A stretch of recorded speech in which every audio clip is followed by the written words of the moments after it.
சரி, சவுக்கு சங்கர் அவர்கள் கைதானது ஸ்டார்டிங்ல வந்து, ஆனா இப்போ அந்த இது வந்து ஒரு அனுதாபம் கிரியேட் பண்றதுக்காக நிறைய விஷயங்கள் வந்து பேசப்படுறதா இப்ப சமூக வலைதளங்கள்ல அந்த மாதிரி தான் பார்க்கப்படுது. முதல்ல அவரை அடிப்பதற்கு சட்டத்தில் ஒரு துளி கூட இடம் இல்லை. மீறி அடித்திருக்காங்கன்னா அது சட்டவிரோதம். அப்போ அந்த சட்டவிரோதமான செயலை திமுக அரசு செய்யுதுன்னு சொன்னால் அது கருத்து சுதந்திரம் அப்படின்றது நீங்க என்ன மாதிரி பாக்குறீங்க சார்? இந்த நாட்டுல 4வது ஒரு தூணா எல்லாமே அப்படிதான். அது சினிமா சார், அது என்டர்டைன்மெண்ட் சார், அது ஒரு பொழுதுபோக்கு சார். அதை பற்றி பேசாதீங்க சார். ஒருத்தரை கொல்றதை விட மரண பயத்தை காட்டணும்னா அது மிகப்பெரிய அதிர்ச்சி ஆகும். தன்னை வந்து ஒரு புலனாய்வு புலி அப்படின்ற மாதிரி தான் அவர் காமிச்சிட்டு இருந்தாரு. அது மட்டும் இல்லாம எந்த அமைச்சர் வீட்டில் என்ன நடக்குது, ஏன் சிஎம்மோட பிரைவசி லிஸ்ட், அந்த ஏடிஜிபி அருண் அவர்களை பற்றி அந்த வீடியோ பேசும்போது தான் இந்த சப்ஜெக்ட் எல்லாமே வரும். அப்படியே புலனாய்வு புலி, அந்த புலி, இந்த புலி. அவர் தானே சார் அவர் அப்படி காமிச்சிருக்காரு. நான் என்ன சொல்றேன், இயற்கை நேச்சுரல் அப்படி. அதாவது ஜெயிலில் வச்சு அடிக்கணுன்றதுக்காக திட்டமிடல். இது வந்து கைது பண்ண அன்னைக்கு நான் ஒரு ட்வீட் பண்ண செந்தில் அங்கே இருக்காப்புல, செந்திலை வச்சு ஏதோ வன்மம் தீர்க்க திமுக ஐடி விங் தயாராகிடுச்சு அப்படின்னு சொல்லி போட்டேன்.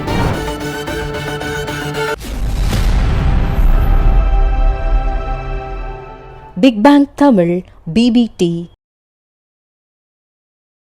பிபிடி நியூஸ் நேயர்கள் அனைவருக்கும் வணக்கம். இன்னைக்கு நம்மளோட தடா ரஹீம் அவர்கள் இருக்காரு. இப்ப இருக்கிற அரசியல் நிகழ்வுகள் என்னென்ன இருக்கு அப்படின்றத பத்தி அவர்கிட்ட நிறைய விஷயங்கள் கேட்டு தெரிஞ்சுக்க போறோம். நிகழ்ச்சிக்கு போகலாம். வணக்கம் சார். சார், இப்போ பரபரப்பா பேசப்படுற ஒரு விஷயம், சவுக்கு சங்கர் அவர்கள் கைதுதான். சரி, சவுக்கு சங்கர் அவர்கள் கைதானது ஸ்டார்டிங்ல வந்து ஒரு அனுதாபம் கிரியேட் பண்ணுச்சு அப்படின்னு கூட சொல்லலாம். மக்கள் நிறைய பேர் வந்து அவருக்கு வந்து இவர் தான் வந்து மக்களுக்கு எல்லாரும் கொண்டு போய் சேர்க்கிறாங்க, இவர் வந்து எல்லா விஷயங்களையும் கரெக்டா சொல்றாரு அப்படின்னு சொல்லிட்டு அவர் வந்து தப்பான ஒரு விமர்சனம் வச்சாலும் ஏதோ வந்து ஒரு சப்போர்ட் இருந்தது. ஆனா இப்போ அந்த இது வந்து ஒரு அனுதாபம் கிரியேட் பண்றதுக்காக நிறைய விஷயங்கள் வந்து பேசப்படுறதா இப்ப சமூக வலைதளங்கள்ல அந்த மாதிரி தான் பார்க்கப்படுது. முதல்ல நேத்தி அவரோட வழக்கறிஞரான கோபாலகிருஷ்ணன் அவரை சொல்லிட்டு இருக்காரு. அவர் ஒரு விஷயமே வந்து சொன்னார். முந்தா நேத்தி வரைக்கும் நீதிபதிகள் முன்னாடி கையெழுத்து போட முடிஞ்ச அவரால் இன்னைக்கு வந்து தம்பி இம்ப்ரெஷன் மட்டும் தான் வைக்க முடியுதுன்ற மாதிரி கேட்டிருக்காரு. அது மட்டும் இல்லாம கண்ணை கட்டி வாயை பொத்தி இரும்பு கம்பியால அடிச்சா அவருக்கு வந்து எங்கேயாவது அடிபட்டுடும், அது வெளியில தெரிஞ்சிடும் அப்படின்றதுக்காக பைப்புல துணியை சுத்தி அடிச்சிருக்காங்க, இதனால வெளியில தெரியாம இருக்கு அப்படின்றதுக்காக அந்த மாதிரியான ஒரு விஷயங்கள்லாம் பார்க்கப்படுது. இது வந்து எவ்வளோ தூரத்துக்கு வந்து நம்புற மாதிரி இருக்கும், இது எவ்வளோ தூரம் வந்து இப்ப அனுதாபத்துக்காக இதெல்லாம் கிரியேட் பண்ற மாதிரி இருக்குன்ற மாதிரி பெரிய லெவல்ல விமர்சனம் பேசப்படுதே சார். அனுதாபம்னா எனக்கு புரியல, என்ன அனுதாபம்? என்ன அனுதாபம் அப்படின்னா, சவுக்கு சங்கர் அவர்களை எப்படியாவது ரிலீஸ் பண்ணிடணும் அப்படின்ற மாதிரி ஒரு அனுதாபத்துக்கு கிரியேட் பண்றதுக்காக அந்த மாதிரி ஏதாவது பார்க்கப்படுதா சார்? அப்படின்னா சிறையில் அடிக்கவே இல்லையா சங்கரை? சரி, இவர் என்ன சொல்றாரு, என்ன கண்ணை கட்டி வாயை பொத்தி 10 பேர் என்ன சூழ்ந்து அடிச்சாங்க அப்படின்னு சொல்றாரு. அவருக்கு கண்ணை கட்டினா அவருக்கு எப்படி சார் 10 பேர் அவர் அடிச்சது தெரிஞ்சது? அது மட்டும் எப்படி அவருக்கு தெரிஞ்சது? கண்ணு கட்டுறதுக்கு முன்னாடி தெரிஞ்சிருக்குல்ல, 10 பேர் நின்று இருப்பாங்கல்ல. அதான் 10 பேர் அவர் பார்த்துட்டார்ல, அப்புறம் எதுக்கு கண்ணை கட்டணும்? அதான் 10 பேர் அவர் பார்த்துட்டார்ல, அப்ப கண்ணை கட்டுறதுக்கான ரீசன் என்ன? இது எதுக்கு? அது ஒரு கால் வந்து சம்மந்தப்பட்ட அந்த கண்காணிப்பாளர் வந்து அடிச்சிருப்பாரு கண்ணை கட்டி பிறகு. ஃபஸ்ட்டு போய் ஒரு 10 பேர் சேர்ந்து கண்ணை கட்டுங்கன்னு. கண்ணை கட்டிட்டு எத்தனை பேர் வந்திருக்காங்கன்னு தெரியாதா? சொல்லுங்கள். ஏன்னா நானும் வந்து 1998 இதே திமுக ஆட்சியில் 100 நாள் அடி வாங்கியிருக்கேன். இதேமாரி சிறையில் அடிச்சிருக்கானுங்க. அப்போவும் இப்படி தான் பண்ணுவானுங்க, பேட்ஜை கழட்டிடுவானுங்க, ஹெல்மெட்டை மாட்டிக்குவானுங்க, 10-20 பேர் ரவுண்டு பண்ணி அடிப்பாங்க சிறையில். நீங்களே அடி வாங்குறது? நானே அடி வாங்கியிருக்கேன். 1 நாள் 2 நாள் இல்லை, சங்கர் 1 நாள் தான் வாங்கியிருக்காரு. நான் 100 நாள் வாங்கியிருக்கேன். 3 மாதம் வாங்கியிருக்கேன் நான் 99. அப்போது ஆக்சுவலாக வந்து பார்த்தீங்கன்னா ஒருத்தரை இப்போ என்னை கைது பண்ணுறாங்க, நீதிமன்றத்தில் போய் நிப்பாட்டுறாங்க. நீதிமன்றத்தில் நிப்பாட்டி அவங்க வந்து என்ன பண்ணுவாங்க, போலீஸ் கஸ்டடி கேட்பாங்க. இல்லை போலீஸ் கஸ்டடி எடுத்துட்டேன்னு சொன்னாங்கன்னா ரிமாண்டு அப்படின்மா, அதாவது நீதிமன்ற காவல், ஜுடிஷியரி கஸ்டடிக்கு போயிடுவாங்க ஒருத்தன். அப்போ ஜுடிஷியரி கஸ்டடிக்கு போயிட்டாங்கன்னா, நீதிமன்ற காவலுக்கு ஒருத்தன் போயிட்டான்னு சொன்னால் அதன் பிறகு காவல்துறை எந்த தொடர்பும் இல்லை. நீதிமன்றம் சிறை வந்து முழுக்க நீதிமன்றத்தினுடைய கட்டுப்பாடு இருக்கா இல்லைங்களா? அப்படி இருக்கும்போது சிறைக்குள்ளே வந்து ஒரு விசாரணை சிறையாளி தான். இப்போ சங்கர் வந்து தண்டனை குற்றவாளி அல்ல, ஒரு விசாரணை சிறைவாசி. ம். அவர் என்ன செஞ்சார், அதுக்குண்டான தண்டனையே நீதிமன்றம் சொல்லிடல, ம். இல்லைங்களா? கரெக்டு. விசாரணை சிறையாளி. இதன் பிறகு குற்றப்பத்திரிகை தாக்கல் பண்ணுவாங்க. குற்றப்பத்திரிகை பிறகு அதை வந்து செஷன் கோர்ட்டுக்கு மாற்றுவாங்க. அதுக்கப்புறம் கேஸ் நடக்கும். கேஸ் நடக்கும்போது வாதம் பிரதிவாதம் கேட்டு அதுக்கப்புறம் தான் தீர்ப்பு சொல்லுவாங்க, தண்டனையாக ரிலீஸ் ஆகிறது. அப்போ இப்போது வந்து அவர் ஒரு விசாரணை சிறைவாசியாக தான் இருக்கார் என்பது, அவரை அடிப்பதற்கு சட்டத்தில் ஒரு துளி கூட இடம் இல்லை. மீறி அடித்திருக்காங்கன்னா அது சட்டவிரோதம். அப்போ அந்த சட்டவிரோதமான செயலை திமுக அரசு செய்துன்னு சொன்னால் அது அப்போ வந்து சங்கர் அந்த குற்றம் செஞ்சார்ன்றது மட்டும் இல்லை, தொடர்ந்து சங்கர் இந்த திமுகவினுடைய அட்ராசிட்டிகளையும் திமுகவினுடைய குடும்ப உறுப்பினர்களை பத்தி பற்றியும் தொடர்ந்து பொதுத்தளத்தில் பேசிட்டு வராரு. காவல்துறையினுடைய உயர் அதிகாரிகளுடைய அட்ராசிட்டியை பேசுகிறாப்புல. காவல்துறைகள் வந்து ஆடலி முறையை பயன்படுத்தி ஒவ்வொருத்தரும் 10, 30, 40, 50 பேரை வந்து ஆடலின்னு சொல்லி வேலைக்கு கூலிக்கு, அதாவது தன்னுடைய மனைவிக்கு, அதாவது தன்னுடைய வீட்டில் வந்து துணி துவைக்கிறதுக்கு ஒரு ஆள், காய்கறி வாங்கிட்டு வரதுக்கு ஒரு ஆளுன்னு சொல்லிட்டு இதெல்லாம் பேசுறது நம்ம அப்படின்னு பேசினாப்புல. அதெல்லாம் வந்து அந்த அதிகார வர்க்கமும் அரசியலும் கலந்து இன்னைக்கு சிறையில் வச்சு அடிக்கிறாங்கன்னு சொன்னால், அப்போ இது வந்து எப்படி வந்து சமூக நீதி அரசை நீங்கள் பார்க்க முடியும் சொல்லுங்க? சமூக அநீதி அரசை தான் பார்க்க முடியும். சார் நான் கருத்து சுதந்திரம் என்பது என்ன? அவன் பேசிட்டாப்புல. சார் கருத்து சுதந்திரம் அப்படின்றது நீங்க என்ன மாதிரி பாக்குறீங்க சார்? இந்த நாட்டுல 4வது ஒரு தூணா நம்ம வந்து பார்க்கறது ஜுடிஷியரி சிஸ்டம் பிளஸ் வந்து மீடியா, இதை தான் நம்ம பெரிய அளவில் பார்க்குறோம். பத்திரிகை சுதந்திரம் அப்படின்றதுக்காக என்ன வேணாலும் நமக்கு வாய்க்கு வந்தபடி பேசுறதுக்கு நமக்கு யாரும் வந்து எந்த ஒரு சுதந்திரம்லாம் இன்னைக்கு இல்லை, அதெல்லாம் ஒன்ஸ் அப்பான் த டைம் முடிஞ்சு போச்சு. சரி, ஓகே. நீங்க அப்படி பத்திரிகை சுதந்திரம் மணிப்பூருக்கு நடந்த அந்த அநியாய அக்கிரமத்தை பற்றி இன்னைக்கு வட இந்தியா கோதி மீடியாக்கள் யாரும் வாய் திறக்கல. இஸ்ரேலும் பாலஸ்தீனுக்கும் சண்டைன்னும் போது அத்தனை ஊடகங்களும் கேமரா தூக்கிட்டு போய் அங்கே வச்சுட்டு லைவ் ஒளிபரப்பினவன், எந்த நாதாரி பயலுங்களும் மெயின் ஸ்ட்ரீம் மீடியாவும் மணிப்பூருக்கு போய் நேரடி ஒளிபரப்பு பண்ணலையே சொல்லுங்க. மணிப்பூர் உங்களுக்கு வந்து போக முடியாத ஒரு இடமாயிடுச்சு. ஆனால் நீங்க வந்து பாலஸ்தீனத்துக்கு போக முடியுமான்றது உங்களுடைய கேள்வியா இருக்கு. சரி, இப்போ நானும் வந்து உங்ககிட்ட ஒரு கேள்வி கேட்கணும் சார். இப்போ நீங்க சொல்றீங்க இந்த மாதிரி சவுக்கு சங்கர் அவர்கள் ஒரு போலீஸ் அதிகாரிய, சரி, ஒரு பெண் அதிகாரிகளும் நீதிமன்றத்துல ஒர்க் பண்ற அந்த பெண்களும் எப்படி அவங்களுக்கு ப்ரமோஷன் கிடைக்குது அப்படின்ற மாதிரியான வார்த்தைகள் பேசுறது எந்த அளவுக்கு நியாயம் நீங்க நினைக்கிறீங்க? அது நியாயம் அநியாயம்னு பார்க்க முடியாது. கண்டிப்பா பார்த்து தானே சார் ஆகணும். என்ன வேணாலும் நியாயம் அநியாயம் எதுவுமே பார்க்க முடியாது. அதே நேரத்தில் அந்த சொல், அந்த வார்த்தை தவிர்க்கப்பட வேண்டிய வார்த்தை, பொது வெளியில் தவிர்த்து இருக்கணும். புரியுதுங்களா? நியாயம் அநியாயம்னு பார்த்தீங்கன்னு சொன்னால் இதோட மிகப்பெரிய கொடூரங்கள்லாம் அந்த துறைகளில் நடந்துட்டு தான் வருது. அதெல்லாம் இல்லைன்னு சொல்லி நம்ம மறுக்க முடியாது. ஆனால் அந்த சொல் பொது வெளியில் தவிர்க்கப்படணும். ஆனால் நான் கேளுங்க, அதான் சொல்கிறேன், அந்த சொல்லை வந்து தவிர்த்து இருக்கணும். பொது வெளியில் அவர் பேசும்போது தவிர்த்து இருக்கணும். 100% அவர் பயன்படுத்துறது மிகப்பெரிய தவறு அது. ஆனால் சங்கர் மட்டும்தான் பயன்படுத்துகிறார். எத்தனை திரைத்துறையில் சினிமாக்களில் வந்து உயர் அதிகாரிகளும் நீதிபதிகளும் தங்களுடைய கீழே வேலை செய்யக்கூடிய பணிப்பெண்களை எப்படியெல்லாம் வந்து பயன்படுத்துகிறாங்கன்றது எத்தனை திரைப்படங்கள் வந்திருக்கு, நீங்கள் பார்த்தது இல்லையா? அந்த திரைப்படத்தினுடைய அந்த திரைப்படத்தின் நடித்த நடிகர்களையோ அந்த திரைப்படத்தை இயக்கிய இயக்குனரோ தயாரிப்பாளோ எவனாவது ஒருத்தனை உங்களால் கைது செய்ய முடியுமா? கரெக்ட். இப்போ நீங்க திரைப்படங்கள்ன்றது நீங்களே சொல்லிட்டீங்க, அது ஒரு என்டர்டெயின்மெண்ட் இண்டஸ்ட்ரி, அது ஒரு கதை. அதுக்காக நீங்க இப்ப நிகழ்காலத்துல இந்த மாதிரியான ஒரு விஷயத்தை நீங்க எப்படி விமர்சனம் பண்ணலாம்? திரைப்படத்துல நீங்க பேசுறதும் நீங்க டைரக்டா விமர்சனம் பண்றது ஒண்ணுன்றதை எப்படி நீங்க ஒப்பீடு பண்றீங்க? நீங்க திரைப்படத்தை திரைப்படமா பாக்குறீங்களா? நான் கேட்கிறேன், திரைப்படத்தை திரைப்படமா பாக்குறீங்களா சொல்லுங்க. அப்படி நீங்க திரைப்படத்தை திரைப்படமா பார்த்துட்டு கடந்து வந்தீங்கன்னா எம்ஜிஆர் முதல்வர் ஆக்கியிருக்க மாட்டீங்க. இப்போ அடுத்தது இப்போ சொன்னீங்க பார்த்தீங்களா கொஞ்ச நேரத்துக்கு முன்னாடி, ஏதோ ஒன்று, என்னது தமிழக வெற்றி கழகமா? என்ன கழகம்? தமிழக வெற்றி கழகம். வெற்றியா? அந்த அப்போ அது நீங்கள் சினிமா பார்த்தா அந்த கூத்தாடிகள்லாம் வந்து முதல்வர் சீட்டுக்கு ஆசைப்பட்டுருக்க மாட்டான். எல்லாமே அப்படிதான். அது சினிமா சார், அது என்டர்டெயின்மெண்ட் சார், அது ஒரு பொழுதுபோக்கு சார். அதை பற்றி பேசாதீங்க சார். அப்போ அதுலேருந்து தானே நீங்களே தேர்ந்தெடுக்கிறீங்க உங்கள் தலைவர், உங்களுடைய முதல்வர்களை. மாற்றம் எல்லாருக்கும் தேவைப்படுது. அப்போ அந்த திரைப்படத்தில் வந்து எத்தனை திரைப்படங்கள்ல இதேமாரி போலீஸ் ஆஃபீஸர் வந்து இப்படியெல்லாம் பண்ணுறாங்கன்றது வெளிப்பட்டு தானே காட்டிட்டு தானே இருக்காங்க. அது மக்கள் மத்தியில் எந்த அளவுக்கு போயிருக்கு? சங்கர் பேசுனது மட்டும் அவ்வளோ பெருசாக நான் தான் சொல்றேன். சங்கர் பேசியிருக்க கூடாது, அது வேற விஷயம். பட் அதை வச்சுக்கிட்டு இன்னைக்கு ஏதோ ஒன்று ஒட்டுமொத்த பெண் சமூகத்துக்கே தீங்கு இழைச்சிட்டான் சங்கர்ன்ற மாதிரி சொல்றீங்க பார்த்தீங்களா? ஒரு பிம்பத்தை ஏற்படுத்துறீங்களா? அதுதான் ஏன்னு கேட்குறேன். சார் பிம்பத்தை எப்படி சார் இது அப்படிதான் ஏற்படுத்துறது ஏற்படுத்துறீங்க. இது எப்படி சார் பிம்பத்தை ஏற்படுத்துறது போற அவர் இடத்துல சொன்ன அப்ப அதான் விமர்சனம் சொல்றேன். வந்து நானே சொல்றேன். சங்கர் எங்கெங்க கோர்ட்டுக்கு போறான்னா அங்கங்க திமுகவுடைய மகளிர் அணி 2 பேரை வந்து 4 பேர் அனுப்பி செருப்பால் அடிக்கிறது, அது பண்றது, இதுதானே பண்றீங்க இப்போ நீங்க. அவருக்கு ஒரு நிமிஷம் சார். இப்போ நீங்க இவ்வளவு நீங்க பேசுறதுனால நான் கேட்கிறேன். அவருக்கு ஆக்சிடென்ட் ஆயிடுச்சு. இப்ப வண்டி கூட்டிட்டு வர்றாருல, அது எப்படி சார் அது கரெக்ட்டா வந்து அவரோட வண்டி ஆக்சிடென்ட் ஆச்சு?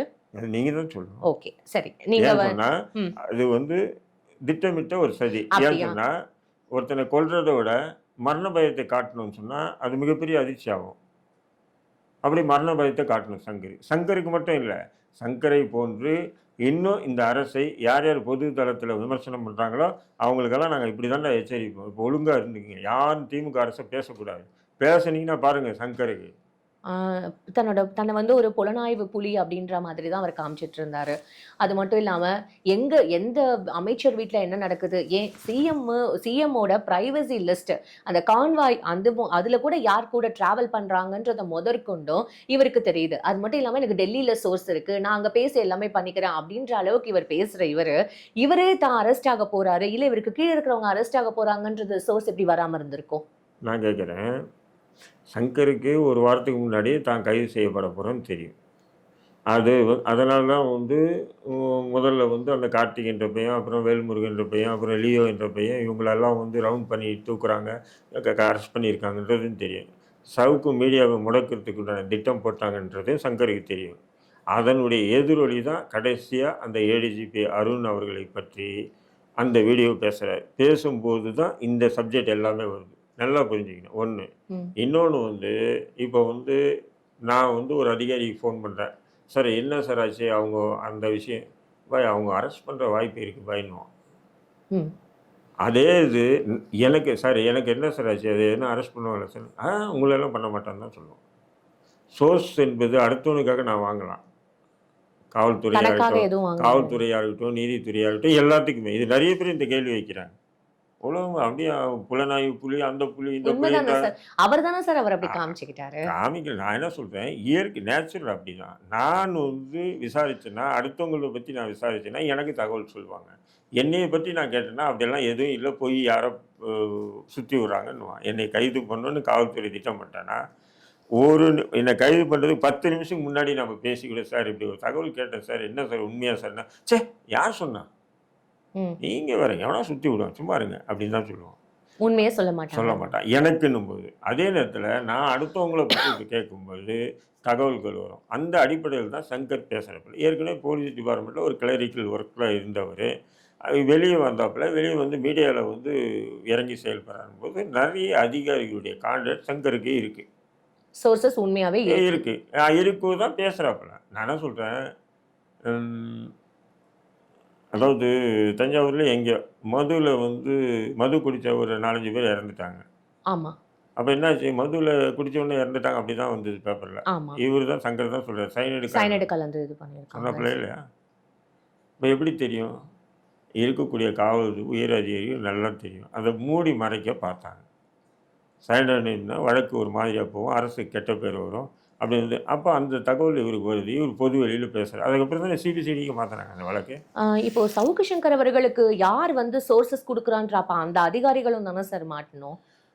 இதை எப்படிமா இதெல்லாம் என்ன போய் அதிகாரி மாட்டணும், என்ன சோர்ஸ், இவருக்கு எப்படி இப்போ சோர்சஸ் கிடைச்சது அப்படின்ற மாதிரி இப்போ கேட்க மாட்டாங்களா? அதாவது நெருப்பு இல்லாமல் புகையாது எந்த ஒரு நிகழ்வுகளும் சரி. அப்போது இப்போ நம்ம 3 பேர் இருக்கோம், நம்ம 3 பேருக்குள்ளே பேசுகிற பேச்சு வெளியே போகுதுன்னா நம்ம 3 பேரில் யாரோ ஒருத்தர் தான் வெளியே சொல்கிறாருன்னு அர்த்தம் இல்லைங்களா. அதேமாரி தான் அந்த இப்போது அன்றைக்கி ஏடிஜிபி அருணை பற்றி பேசுகிறாரு. பேசும்போது அவர் இப்படி அப்படி அந்த பொண்ணு இந்த பொண்ணுன்னு சொல்லிட்டாருன்னு வச்சுக்கலாம். உதாரணத்துக்கு தவிர்க்கப்பட வேண்டிய வார்த்தைகள்லாம் அங்கே பேசிட்டாரு. அப்படி இருக்கும்போது அப்போ அங்கேருந்து ஒருத்தன் தகவல் சொல்கிறான் இல்லையா, சரி இது சொல்லாமல் ஒரு பிம்பத்தில் வந்து அடித்து விட முடியாது இல்லையா. அப்போ இது அதாவது நான் என்ன சொல்கிறேன், ஒரு 10 விசாக்கு தகவல் வந்துன்னா அதை ஒன்றா ஒரு 50 விசா ₹1 ஆக்கி ஒரு பில்டப் பண்ணி சொல்லலாம். ஆனால் அந்த 10 பைசா கூட இல்லாமல் ஃபுல்லாக பில்டப் பண்ண முடியாது. ஒண்ணுமே இல்லாம விஷயமே சொல்ல சொல்ல முடியாது முடியாது. நீங்க சொல்ல வரீங்க. அதான் சொல்கிறேன். ஆக அங்கே வந்து நடந்தது தான் சொல்கிறாப்புல சங்கர். பட் அந்த வார்த்தைகள் அந்த இடத்துல தவிர்த்து இருந்தான்னு சொன்னால், அப்படி இருந்தாலும் சங்கரை வேற ஒரு வழக்கில் கைது பண்ணுறாங்க. இப்போ இந்த கஞ்சா ஸ்ட்ராட்டஜி அப்படின்றது வந்து இதுவும் சார். இந்த அவர்கிட்ட இருந்து வந்து கஞ்சா வந்து பறிமுதல் செஞ்சாங்க அப்படின்ற மாதிரி பேசப்படுறாங்க சார். இப்போ இந்த விஷயம் வந்து நம்ம எப்படின்னா, சென்னையில அப்லோட் ஆயிருக்கிற இந்த வீடியோவ அவ எப்படி சார் கோயம்புத்தூர்ல அவர் வந்து அரெஸ்ட் பண்ணாங்க? நீங்கள் கவர்மெண்ட்டுக்கு கேளுங்க அது. இந்த பேசிஸ் அது. அதாவது சென்னையில ஒரு வீடியோ இல்ல, அப்லோட் ஆயிருக்கு. நானும் சொல்கிறேன் கரெக்டு. நீங்கள் கவர்மெண்ட்டுக்கு கேளுங்க. அவர் பேசின வீடியோ வந்து சென்னையில் அப்லோட் ஆகிருக்கு. அவர் சென்னையில் தான் பேசியிருக்காரு. அப்படிங்கும்போது நீங்கள் ஏன் இது cyber crime Coimbatore cyber crime மூலியமாக வழக்கு பதிவு பண்ணியிருக்கீங்கன்னு கேள்வி ஏன்னா இப்ப அவர் அடைக்கப்பட்ட அந்த கோயம்புத்தூர் சிறையில தான் வந்து அவர் பேசின அருண் அவர்கள் இருக்கார். மேபி அதனால வந்து அங்க அரெஸ்ட் அது பண்ணியிருப்பாங்க. இல்லை கோயம்புத்தூரில் அருண் இல்லை. கோயம்புத்தூரில் வந்து ஏற்கனவே கடலூர் சிறையிலே சங்கரை கொடுமைப்படுத்திய சூப்பரண்டு செந்தில் அங்கே இருக்கார். கோயம்புத்தூர் ஜெயிலில் இருக்கார். அப்படி இருக்கும்போது வழக்கு கோயம்புத்தூர் வழக்கு பதிவு பண்ணாதான் கோயம்புத்தூர் மேஜிஸ்ட்ரேட் கிட்ட பதிவு பண்ணிவிட்டு அதை நேராக எடுத்து போய் கோயம்புத்தூர் ஜெயிலில் வைக்க முடியும்ன்றதுக்காக தான் இந்த வழக்கு கோயம்புத்தூரில் பதிவு பண்ணது. ஏதாவது ஜெயிலில் வச்சு அடிக்கணுன்றதுக்காக திட்டமிடல். இது வந்து கைது பண்ண அன்னைக்கு நான் ஒரு ட்வீட் போட்டேன். இதேமாரி செந்தில் அங்கே இருக்காப்புல, செந்திலை வச்சு ஏதோ வன்மம் தீர்க்க திமுக ஐடி விங் தயாராகிடுச்சு அப்படின்னு சொல்லி போட்டேன். இப்போ இப்போ இந்த இதுக்கு ஒரு மாசத்துக்கு முன்னாடி நம்ம சில விஷயங்கள் நம்ம இங்க நோட் பண்ண வேண்டியதா இருக்கு சார். அவருக்கு வந்து அவரோட ஒர்க் பண்ணியிருந்த முக்தலீஃப் அவர்கள் ஆகட்டும் சரி, இல்ல லியோ அவர்கள் ஆகட்டும் சரி, இவங்க எல்லாருமே வந்து அவரோட வேலை செஞ்சிருந்திருக்காங்க. அப்படி இருக்கும்போது எல்லாருமே கரெக்டா இந்த முக்தலீஃப் அவர்கள் அவர் கைது செய்யறதுக்கு ஒரு வாரத்துக்கு முன்னாடி நான் வந்து அவர் விட்டேந்து விலகிறேன் அப்படின்னு சொல்லிட்டு அவர் விலகிட்டாரு. இந்த லியோ அவர்கள் இங்க உள்ள எல்லாமே கஞ்சா இருக்குன்னு சொல்ற மாதிரி மதன் ரவிச்சந்திரன் அவர்கள் வந்து சொன்ன உடனே முக்தலீஃப் விலகிட்டாரு. அப்புறம் வந்து கஞ்சா இருக்கிறதா வந்து இப்ப போர்ட்ரேட் பண்றாங்க. உள்ள கஞ்சாவோட தான் இருக்காங்க அப்படின்ற மாதிரி ஃபுல்லா போர்ட்ரே ஆயிருக்கு. அப்போ கஞ்சா பத்தி பேசுற இவரே இப்ப இந்த கஞ்சா குடிக்கிறாரு, இவரே வந்து அந்த மாதிரி தான் அப்படின்ற மாதிரி பேசப்படுது இல்லை சார்? அதுதான் என்னன்னு சொன்னா, அதெல்லாம் காவல்துறையுடைய ப்ராக்டிஸ். எப்படின்னு சொன்னீங்கன்னா, இதேமாரி ஒரு நிகழ்வு எனக்கு நடந்தது. அதாவது நெல்லையை சேர்ந்த புகாரி என்ற ஒரு நபர், அதாவது தென்காசியை சேர்ந்த ஷாகுல் அமீது என்ற நபர் 2 பேர். இதில் ஷாகுல் அமீது வந்து ஒரு 50 லட்ச ரூபாய் புகாரிக்கிட்ட இன்வெஸ்ட் பண்ணுறாரு மணல் வியாபாரத்துக்காக. அப்போ மாதம் 50,000 ரூபாய் தரேன்னு சொல்லி 50 லட்ச ரூபாய், 1 ரூபா 2 ரூபா இல்லை, 50 lakhs கொடுக்குறாரு. யார்? புகாரி கிட்ட கொடுக்குறாரு ஷாகுல் அமீது. அவன் அந்த காசை வாங்கிட்டு மணல் வியாபாரம் பண்ணுறேன்னு ஒரு மாதம் 50,000 ரூபாய் கொடுத்தா 2 மாதம் கொடுத்துட்டு அதுக்கப்புறம் ஆள் எஸ்கேப். அவனை எங்கெங்கே ஒரு 50 லட்ச ரூபா கொடுத்தவர் எங்கெங்கே தேடுவார் இல்லையா, ஃபுல்லாக தேட கிடைக்கல. அப்போது வந்து மெட்ராஸில் எங்கே இருக்கிறதா தகவல் கிடைக்கும்போது அப்போ அவர் என்ன பண்ணுறாரு, எப்போவுமே வந்து இப்போ உங்கள்கிட்ட காசு கொடுத்துட்டேன் வாங்கணும், இப்போ நான் மட்டும் வந்தேன்னா என்ன, ஒரு 2-3 பேரை கூப்பிட்டு போகணுன்னு தான் நினைப்பாங்க. இயற்கை நேச்சுரல். அப்படி அந்த 2-3 பேரில் ஒருத்தர் வந்து என் கட்சியை சேர்ந்த ஒரு அமைப்பு சேர்ந்த ஒரு நண்பர், அதாவது சுலைமான் சேட்டின். எங்கே போகிறாங்க, கூப்பிட்டு வந்து மண்ணடியில் இருக்காருன்னு மண்ணடியில் வந்து அவரை போய் பார்க்குறாங்க. பார்த்து அவரை கூட்டிகிட்டு என்ன வாங்க லாட்ஜில் உட்காந்து பேசலாம், ரோட்டில் வச்சு பேச வேண்டாம்னு சொல்லி லாட்ஜுக்கு கூப்பிட்டு வர்றாங்க. அவர் அந்த புகாரி என்பவர் கூட வேற ஒரு பொண்ணு ஒன்று இருந்தது. அந்த லாட்ஜில் ஒரு பொண்ணு ஒன்று இருக்குது. அது வந்து பிசின்னு சொல்கிறாங்க, அது என்னன்னு தெரியல. ஒரு பொண்ணு ஒன்று இருந்தது, அது முஸ்லீம் இல்லை அந்த பொண்ணு, சரி வேற ஒரு பொண்ணு இருந்தது. அப்போ இவர் கூட்டிகிட்டு வந்தார். அந்த பொண்ணு என்ன பண்ணுது, நேராக கமிஷனருக்கு அடிக்குது. இதேமாரி சோன்சோ புகாரி என்ற நபரை என்னுடைய அறையில் இருந்தார், என்னுடைய நண்பர் அவரை இந்த நபர் வந்து கடத்திட்டு போயிட்டாரு அப்படின்னு சொல்லி ஒரு டெலிகிராம் அடிச்சு அந்த அடிப்படையில் என்ன பண்ணுறாருன்னு சொன்னால், போலீஸ் வந்து பார்க்குது, லாட்ஜில் உட்காந்துருக்காங்க, கூப்பிட்டு போகிறாங்க. கூப்பிட்டு போகிறது மட்டும் இல்லாமல் அந்த ஷாகுல் அமீது யார் பணம் கொடுத்து ஏமாந்தவர் அவனையும் கைது பண்ணிடுறாங்க. அவங்க கூட இருந்த ஒரு 4 பேரையும் கைது பண்ணிடுறாங்க. அந்த 4 பேரில் 3 பேர் என் கட்சியை சேர்ந்தவங்க. சரி, கைது பண்ணிடுறாங்க. எதுக்கு சொல்ல வர, கைது பண்ணிடுறாங்க. கைது பண்ணிட்டு அடுத்த நாள் பேப்பர் எப்படி தகவல் வருதுன்னு சொன்னால், தொழிலதிபர் புகாரியை கடத்திய கடத்தல் மன்னன் ஷாகுல் அமீதுன்னு வருது. இப்போ பணம் ஏமாந்தவன் ஷாகுல் அமீது, ஏமாற்றி இளம்பெண்ணு கூட லாட்ஜில் தங்கி இருந்தது, உல்லாசமாக இருந்தது யார்? புகாரி. நல்லா புரிஞ்சுக்கணும். அப்படி இருக்கும்போது இது எனக்கு கொஞ்சம் ஒரு நெருடல் ஆச்சு. என்னடா இது அப்படின்னு சொல்லிட்டு அப்போ நான் என்ன பண்ணேன், அப்போது 2018 கமிஷனர் வந்து நம்ம இவர் ஏகே விஸ்வநாதன், நான் வரேன் சார், என்ன விஷயம் இல்லை பார்க்குறேன் சார், இதுமாரி ஒரு விஷயம், சரி வாங்கினாரு. கொஞ்சம் பேப்பரையும் எடுத்துக்கிட்டு அந்த ஒரு மனுவாக எழுதி சரி நேராக போகிறேன். அப்போ நான் போகும்போது அப்போ என்ன பண்ணுறாரு, என்ன விஷயம் போது இந்த விஷயம் போது அந்த திருவல்லிக்கேணி டிசியும் கூப்பிட்டாப்புல. ம். அப்போ வந்து விமலான்னு சொல்லி டிசி ஐஎஸ் இருந்தாங்க, அவங்களும் கூப்பிட்டாப்புல. இப்போ அவங்க ஜேசியாக இருக்காங்க. எல்லாமே வந்துட்டாங்க, உட்காந்து நானும் உட்காந்துருக்கோம் பேசுவோம். அப்போ பேசும்போது இது காமிச்சேன். ஐயா என்ன நியாயம், 50 லட்ச ரூபா ஏமாந்தான் அவன், அவனை கடத்தல் மன்னன் ஆக்கிட்டீங்க. ம்.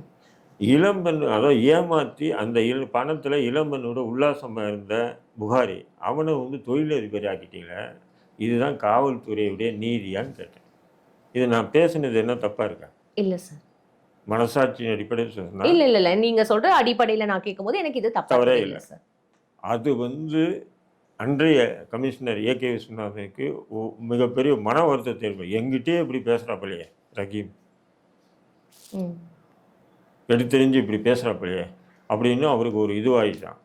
அடுத்த நாள் ஆச்சு. அடுத்த நாள் இரவு சாயங்காலம் நான் அலுவலகத்தை வந்து மூடிட்டு அலுவலகத்துலேருந்து வீட்டுக்கு போகிறேன். திடீர்னு முன்னாடி ஒரு காரு, பின்னாடி ஒரு கார். உங்களுக்கு முன்னாடி என்னடா திக்கும் குடிக்கிறேன். ஒன்று வந்தவன் ரவுடி பையனால போலீஸ் எல்லாம் மப்டியில் இருக்காங்க. இப்போ டிஎஸ்பி சொன்னா டிஎஸ்பி என்ன சார், இல்லை வாங்க அப்படின்னு. சரி போகிறேன். அப்படி தான் வண்டியில் தூக்கி போட்டுக்கிட்டு, அதுவும் வந்து சுமோ வண்டி இருக்குது பார்த்தீங்களா, ஆமா. டாடா சுமோ, ம். அதுவும் அன்கண்டிஷன் வண்டியில் சிட்டியில் சுற்றும் பாருங்கள் சார், டாடா சுமோ பார்த்துருப்பீங்க. அந்த வண்டியில் பறக்கிறாங்க. சார் ஏன் சார் இவ்வளோ பறக்கிறீங்க, இவ்வளோ வேகம் போகாதீங்க சார், எங்கன்னா இடிச்சிட்டு போகிறீங்க. பயப்படாது ஒன்றும் ஆகாது. நான் பயப்படல, நீ போகிற வேகத்தில் யாரு வேலையாவது எதுக்கு இடிச்சிருக்கீங்க? எதுனா பைக்கு ஈக்கு மேலே ஏற்றிட்டு போகிறீங்கன்னு பயப்படுறேன் சார் நான். எனக்கு ஒன்றும் ஆடும்போது அப்போ நேராக கொண்டு போனால் நேராக மேஜிஸ்ட்ரேட்டுக்கிட்ட தான். ஓ. மேஜிஸ்ட்ரேட்டுக்கு நிப்பாட்டினாங்க, அரெஸ்ட் பண்ணாங்க, ஜெயிலில் போட்டு போயிட்டாங்க.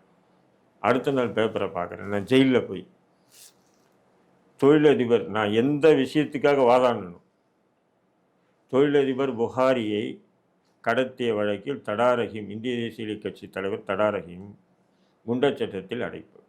இதுதான் காவல்துறை. Okay.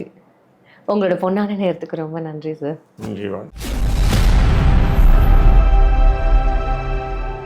Big bang Tamil BBT